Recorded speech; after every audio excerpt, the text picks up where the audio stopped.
പാലിയേക്കരയിൽ toll Plaza ജീവനക്കാരന് lorry ഡ്രൈവറുടെ മർദ്ദനം. ആക്രമണ ദൃശ്യങ്ങൾ പുറത്ത്.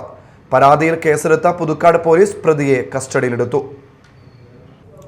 പാലിയേക്കര ടോൾ ബൂത്തിലെ കളക്ഷൻ ജീവനക്കാരനായ ഉത്തർപ്രദേശ് ഫൈസാബാദ് സ്വദേശി പപ്പു കുമാറിനാണ് മർദ്ദനമേറ്റത്. ശനിയാഴ്ച രാത്രി 11:30ഓടെയാണ് സംഭവം. തൃശൂർ ഭാഗത്തു നിന്ന് വന്ന ടോറസ് ലോറിയുടെ ഫാസ്ടാഗ് റീഡാകാത്തതിനെ തുടർന്ന് വാഹനം മാറ്റിയിടാൻ പറഞ്ഞതിലുള്ള ദേഷ്യത്തിലായിരുന്നു മർദ്ദനം.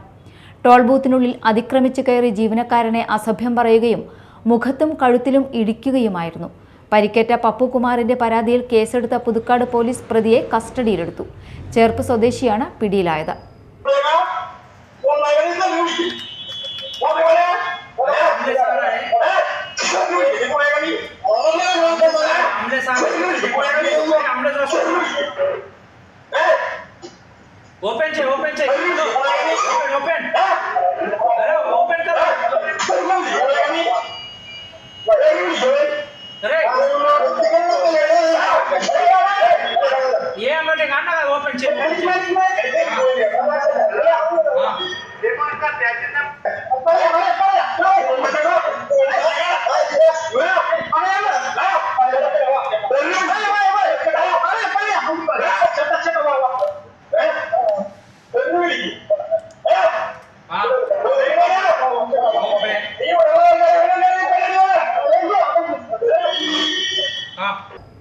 Media time, Thrissur.